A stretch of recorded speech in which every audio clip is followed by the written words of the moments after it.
There are many choices when choosing a budget aluminum case these days, especially if you want to go for looks and layout choices. If you're looking to do maybe your first build, or maybe a budget build, you will almost undoubtedly be looking at KBD fans due to their current offerings, selections, and prices. You're probably thinking, alright, I'll get some decent Enjoy PBT and some random PCB. Best to have a full build to test out those brand new insert new switches here. After taking some agonizing time to decide what kind of plate you want, you're suddenly looking at cases. As you look through the cases, you'll pass up the cheap $20 plastic cases because you want to at least seem like you have a modicum of class. You're probably going to pass up the Lambo case as well because, look at it. Make it go away.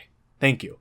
And finally, you'll probably pass up the KBD fans case with a steel insert because it's 2018 and it's brass or nothing, baby. You're left looking at a few choices around the market, and if you're still on KBD fans' site, you're most likely going to be looking at the 5° case and the Tina if you aren't already. So, do you go with the bezeled 5° or do you go with the Tina and her PlayStation 2 era backside? Which of these tray-mounted cases do you choose? This is the 5° versus Tina Showdown.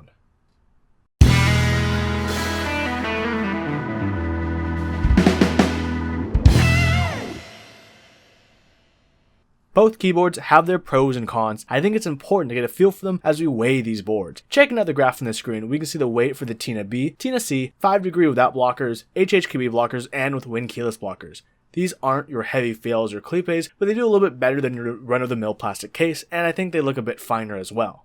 Already from the weigh-in, we can see the Tina is definitely a bit heavier than the 5°, but does it feel more premium? Well, it depends on what you're looking for. My Tina has well-defined edges, which can feel sharp against the hand or fingers compared to the more gentle edges of the 5°. But speaking of gentle, that's probably the best way to describe the anodization of the 5° case, because it's soft, easy to scuff, easy to scratch, easy to scrape. The anodization feels alright, but if it's being bumped into other pieces of aluminum or harder metals, it won't last. Don't depend on the anodization holding up on your 5° unless you don't mind it being a beater board with its own bruises and battle scars. The finish on the 5° isn't the best, and neither is the fit. My 5° had a janky bottom edge to the USB port, and it's kind of off-center with my B-Fake PCB, not allowing me to use certain cables with larger male ends.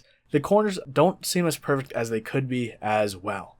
My Tina, on the other hand, came with a little dent on the back of the case, but fortunately that's not in eyesight. As you may have noticed, it's a nice aluminum accent on the bottom. But no, you don't get to choose which color you get, it's just random. Why? I don't know. So if you order a silver one, you're not guaranteed to get this baller cyan accent. At least it's on the bottom, and at least the anodization is a bit sturdier than the 5°.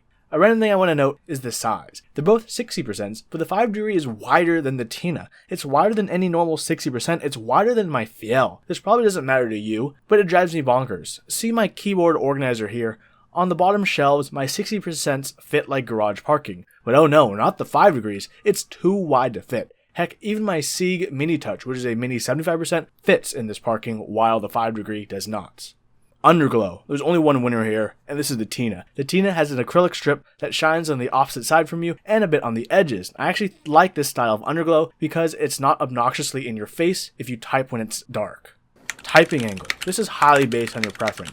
The 5°, as the name suggests, is a tame 5° tilt. That's probably something you'd prefer if you like flatter style keyboards, while the Tina is at 9°. 4° of difference doesn't seem extreme, but to your wrist, they might. The Tina definitely aims for a more aggressive typing style. Both of them should be perfectly viable to use since neither keyboard is that high off your table. Of course, how it feels to type on them with this angle also depends on your keycap selection, so go with whatever floats your boat or sinks your battleship. Now let's talk about the quirks of these cases and why they probably might have caught your eye.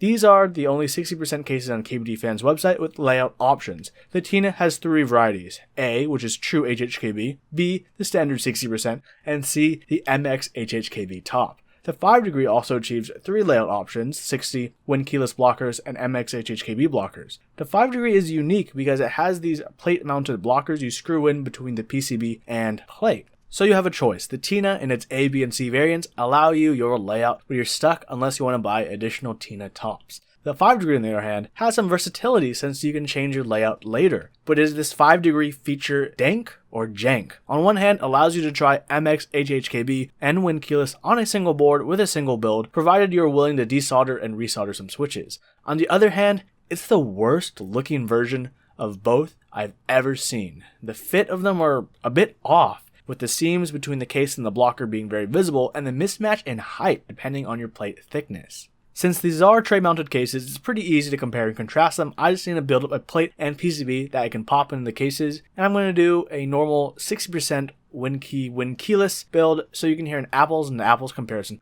of the two. For reference, these are lubed retooled MX blacks on a brass plate. So I have a caveat. I've tested this with two different PCBs, but the extra standoffs on the bottom corners of the 5-degree case causes shorts, and I've had to cover them with a small amount of foam so I can actually use the keyboard in this case, which is a pretty major fail in my opinion, and an issue you may run into if you get the 5-degree case depending on which PCB you use. Fortunately, a thin layer of foam would be an easy fix. Now let's see how they sound.